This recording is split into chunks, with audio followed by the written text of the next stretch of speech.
Et pendant un moment, mon activité principale, c'était la marche. Et en marchant, j'ai commencé à me poser des questions, quel est le sens, quel est le but de la vie, ce qui est donc je me suis renseigné, j'étais sur internet en m'intéressant au hasard, aux probabilités. Quand on le lit, c'est comme si c'est Allah subhanahu wa ta'ala qui te parle, c'est très émouvant. Pour moi, quand j'ai entendu parler de ça, l'éveil que j'ai eu quand je suis tombé sur la série, c'est vraiment, je suis tombé sur un trésor. Pourquoi j'y ai pas pensé avant? C'est plus qu'un trésor, c'est quelque chose, le but de la vie. اللهم ثبتهم على الإيمان وارزقهم أعلى الجنان كما رزقتهم هداية القرآن بالقرآن اهتديت بالقرآن اهتديت في رحمه تحلو الحياة شوقا إلى المولى أتاي أسلمت روحي للإله نور الحنايا والطلوع لله أعلنت الرجوع آياته تغدو شموع ويفيض في قلبي سنا نور الحنايا والطلوع لله أعلنت الرجوع آياته تغدو شموع ويفيض في قلبي سنا.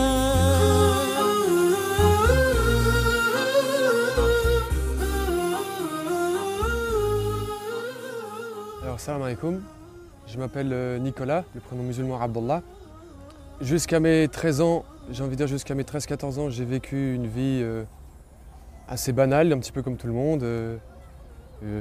Aller à l'école. Jusqu'à l'âge de mes 13-14 ans, j'ai commencé à dévier, à être démotivé. من شاب عادي غربي في فرنسا إلى مدمن خمر ثم أدمن المخدرات حتى انتهى به الأمر إلى الإسلام وذلك بسبب الصدفة.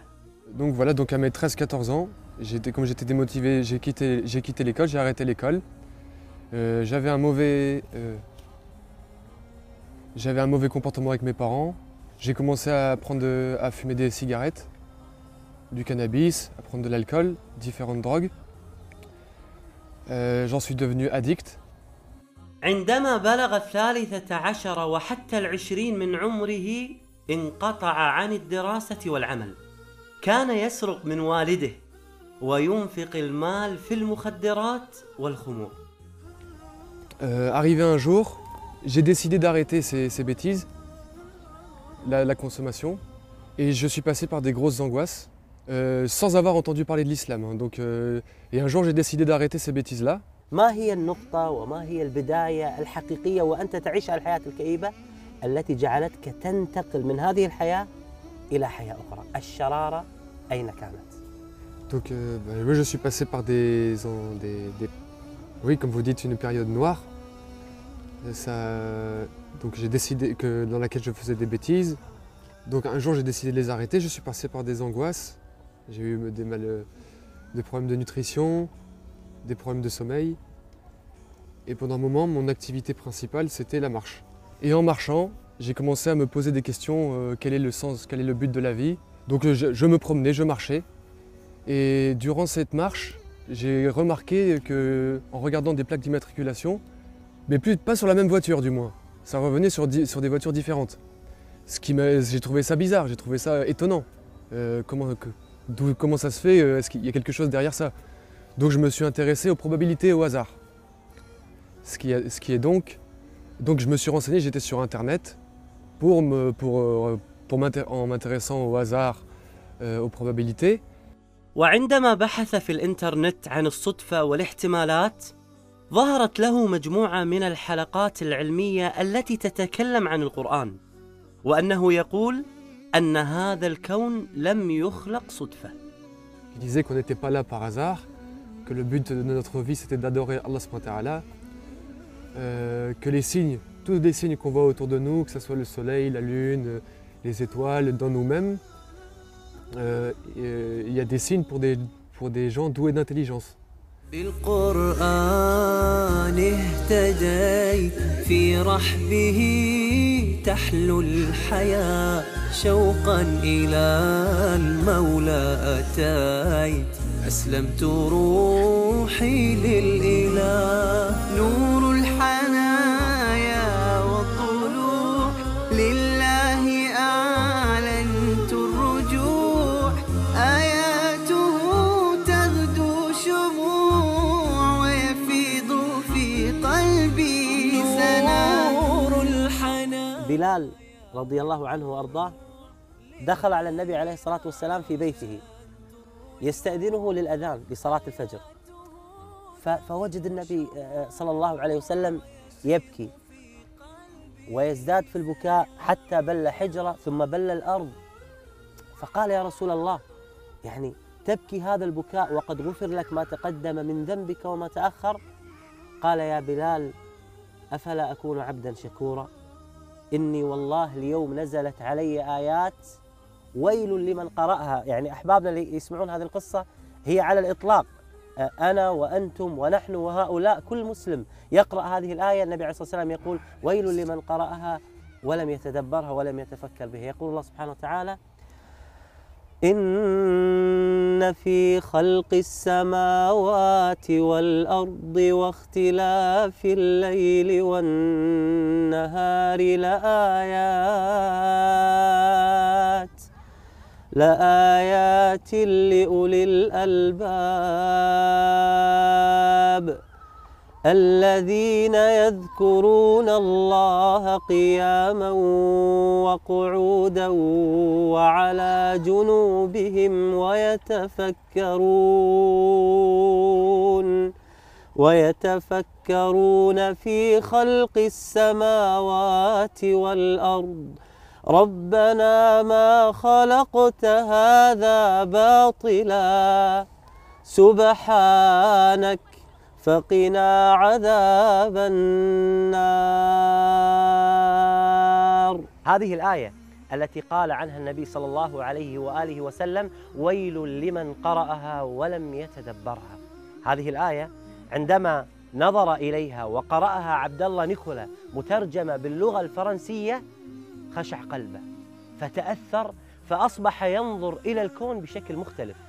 الأشجار مختلفة والأنهار مختلفة والسماء مختلفة والشمس مختلفة. أصبح ينظر إليها بأنها آيات عظيمة تدل على خالق عظيم غفل عنه الكثير. Et j'ai fait subhanallah, pourquoi j'y ai pas pensé avant, c'est évident, c'était une évidence. L'existence d'un créateur, que nous sommes dans la création, qu'Allah subhanahu wa ta'ala a tout créé, qu'il a le pouvoir sur toute chose. Ça a été vraiment le premier déclic, quoi, le truc qui m'a fait l'éveil. À la suite de ça, donc ça s'est fait petit à petit, j'ai commencé à me renseigner, à lire, à apprendre un Coran, à lire la traduction des sens des versets. Et ça m'a touché, vraiment, ça m'a touché au cœur. Comme quoi c'était, subhanallah, c'est indescriptible. Quelque chose de vraiment... quand on le lit, c'est comme si c'est Allah subhanahu wa ta'ala qui te parle, c'est très émouvant. أخي عبد الله هذه محبة واختيار من الله سبحانه وتعالى. اختارك الله سبحانه وتعالى كي تكون مسلما ويأتي من بعدك بإذن الله تعالى أجيالا يدخلون الإسلام. بهداية من فضل ربي جماله وقلبي يخضر إحساسي ودربي وملامحي حين اهتديت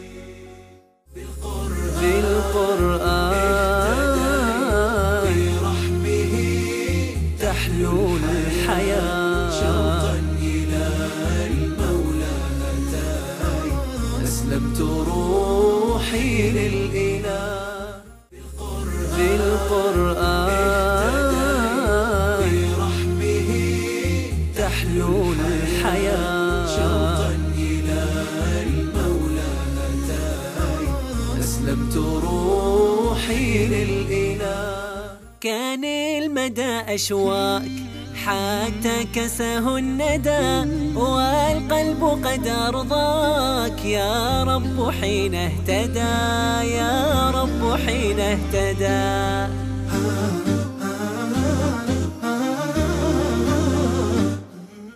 globalement, c'est les signes qui m'ont amené au Coran. Après, bien sûr, dans la série, il parlait justement aussi des découvertes. Aujourd'hui, grâce à la technologie, des scientifiques, il y a une comparaison entre les faits qui ont été découverts il y a quelque peu par des scientifiques et qui ne contredit pas ce qu'il y a dans le Coran. Au contraire, qui vient le compléter en fait, qui vient le confirmer. Donc ça, c'est aussi assez troublant, c'est quelque chose qui donne encore plus la foi aussi, qui amène tout cela, c'est quelque chose. Comme je dis, moi je ne sais pas assez d'éloquence pour mettre des mots là-dessus, mais pour mon cœur, c'est une lumière. C'est vraiment, d'ailleurs ils le mettent dedans, c'est une lumière qui est descendue. من رحمة الله سبحانه وتعالى علينا بأنه إذا أراد الهداية لشخص يضع له علامات. هذه العلامات ممكن أن تكون علامات غير مؤلمة مثل أخونا عبد الله نيكولا، أو تكون هناك علامات مؤلمة مثل حادث سير، مرض، وفاة شخص عزيز عليك وعلينا. هذه العلامات تكون مؤلمة كي ترجع إلى الله سبحانه وتعالى، فلا ننتظر هذه العلامات المؤلمة كي نرجع إلى الله سبحانه وتعالى، بل ننظر إلى الكون الذي يدلل على وحدانية الله سبحانه وتعالى. J'étais heureux, j'étais content, très, très content. Pour moi, quand j'ai découvert, quand j'ai entendu parler de ça, l'éveil que j'ai eu quand je suis tombé sur la série, c'est vraiment, je suis tombé sur un trésor. Pourquoi j'y ai pas pensé avant? C'est plus qu'un trésor, c'est quelque chose, le but de la vie. Donc, après, la conversion, c'est des gestes. Ce qui se passe, c'est dans le cœur. Après les actes d'adoration, la mosquée et tout, ça c'est des actes de foi pour dire voilà, tu as la foi, tu veux prouver à Allah subhanahu wa ta'ala que tu as la foi. وبعد أن وقع في قلبه حب الإسلام قرر أن ينطق بالشهادة لوحده لأنه خجول ولا يحب الوقوف في المسجد أمام الجميع. J'étais à la mosquée. Au début, ça n'a pas été facile. Au contraire, j'ai eu justement comme on dit aujourd'hui, des waswas, hein, comme on dit des waswas. Comme quoi, tu n'es pas un arabe, pourquoi tu vas à la mosquée, c'est pas ta religion, tous des trucs comme ça. Et les gens, qu'est-ce qu'ils vont dire de toi? Moi, j'ai commencé à apprendre la prière en français à la maison, chez moi. J'allais pas tout de suite à la mosquée, je priais même en traduction approximative en français. Je faisais tout seul. Je n'avais pas beaucoup de connaissances sur la religion. Donc la connaissance est venue petit à petit. D'ailleurs, le premier ramadan que j'ai jeûné, je ne savais pas que c'était avant la prière de l'aube. Je faisais pas encore la prière que je jeûnais, par exemple. Mais moi, c'est passé des personnes, des mauvaises fréquentations, j'ai envie de dire, avec qui je faisais des bêtises avant, à la période d'isolement. Après cette période d'isolement, je me suis tourné vers la mosquée. Là, j'ai vu les frères, j'ai eu les amis à la mosquée. العزلة سبحان الله، الله سبحانه وتعالى في الآية يقول إنما يعني وهذه فائدة لنا كلنا. الله سبحانه وتعالى يقول قل إنما أعظكم بواحدة أن تقوموا لله مثنى وفرادى ثم تتفكروا. يقول المفسرون لهذه الآية أن أحيانا إذا الإنسان اعتزل الناس وجلس لوحده يتفكر يصل إلى الحقيقة من الله سبحانه وتعالى، وهذا ما فعله أخي عبد الله. أخي عبد الله، كيف كانت ردة الوالد والوالدة؟ En fait, moi, mes parents, ils ont bien pris ma conversion à l'islam, étant donné qu'ils m'ont connu avant l'islam et après. عاش والداه حياة صعبة حين أدمن على المخدرات والمسكرات، فبعد إسلامه تحول إلى رجل آخر. J'ai envie de dire, on peut faire la comparaison du noir et du blanc. C'est-à-dire, ils m'ont connu avant à faire des bêtises, ils voyaient dans mon comportement. Après l'islam, ils ont fait « Oh, c'est quelque chose, hein, c'est étonnant. Hein. » Et ça leur a fait du bien d'ailleurs. Encore aujourd'hui, mon père va pour acheter de la viande halal pour la famille, pour qu'on mange ensemble. Masha'Allah. Alhamdulillah. Alhamdulillah. En fait, avec mon père, par exemple, mon père, lui, du fait que je sois musulman, ça a renforcé sa pratique religieuse, mais lui, comme il est chrétien. Donc, j'ai remarqué il fait du catéchisme pour les petits, il va à l'église. Et d'ailleurs, il dit qu'il n'y a pas entre les musulmans et les chrétiens, il n'y a pas beaucoup de différence. Et quelquefois, je lis avec lui des traductions du sens des versets sur Internet pour lui montrer, justement pour qu'il suive le droit chemin, l'islam, et lui montrer les dérives des chrétiens actuels par rapport au polythéisme qu'ils font.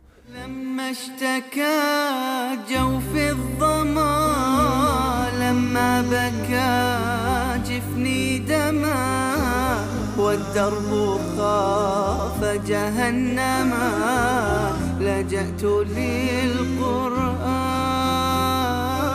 يا روضة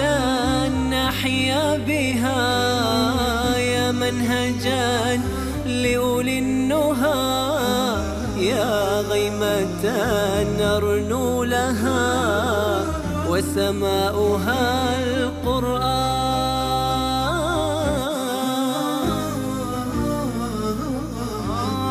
عم الظلام فؤاديها بات الليالي قاسية ما عدت أدري ما الضياء إلا مع القرآن. معنت في آياته فأنست في صفحاته ورشفت من نفحاته ما أعذب القرآن. وجدت في عين عبد الله الصدق والحرص على حفظ كتاب الله سبحانه وتعالى. فعلا كنت سعيد جدا بلقاء عبد الله وسماع قراءته لكتاب الله عز وجل. أعوذ بالله من الشيطان الرجيم. بسم الله الرحمن الرحيم. عما يتساءلون عن النبأ العظيم الذي هم فيه مختلفون كلا سيعلمون ثم كلا سيعلمون ألم نجعل للأرض مهادا والجبال أوتادا وخلقناكم أزواجا وجعلنا نومكم سباتا وجعلنا الليل لباسا وجعلنا النهار معاشا. القرآن نور حياته، فلذلك هو حريص على تعلمه باللغة العربية ودراسة معانيه بالفرنسية. بعد الإسلام كيف أصبحت حياتك مع كتاب الله سبحانه وتعالى؟ هل تقرأ القرآن بشكل يومي؟ هل تعيش مع القرآن؟ أخبرنا. J'essaye de lire le Coran chaque jour parce que c'est ma nourriture pour mon cœur, que ça soit dans les bons moments ou les mauvais. C'est ça qui me fait vivre. Non, je sais lire certaines parties du Coran en arabe que j'ai apprises, mais sinon le Coran en entier, j'aime bien pour méditer plus facilement, lire la traduction, écouter la récitation en arabe et lire la traduction du sens des versets pour que moi je comprenne mieux. Et en même temps le tafsir, l'explication du Coran, je lis en français pour mieux comprendre le Coran. الحمد لله. اليوم أنت تجد صعوبة في الكلام معنا، فقلت دعاء موسى عليه السلام. ماذا يقول دعاء موسى عليه السلام؟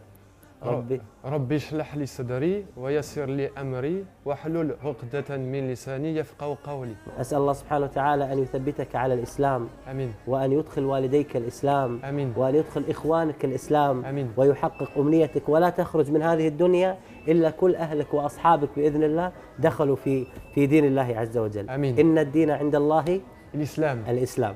بارك الله فيك شيخ. بارك الله. بارك الله فيك شيخ. أسير بدرب قرآني فيشرق صبح برحاني أرتله وأحفظه وأقرأه بمعاني أسير بدرب قرآني. ربيعي أنس أيامي صديقي بوح أحلامي شفاء الهم والشقوى يداوي جرحي دامي. ربيعي أنس أيامي صديقي بوح أحلامي شفاء الهم والشقوى يداوي جرحي دامي. ولما تهت ثم أتيت لدرب كلام رب البيت وجدت النور والسلوى مع القرآن اهتديت مع القرآن اهتديت.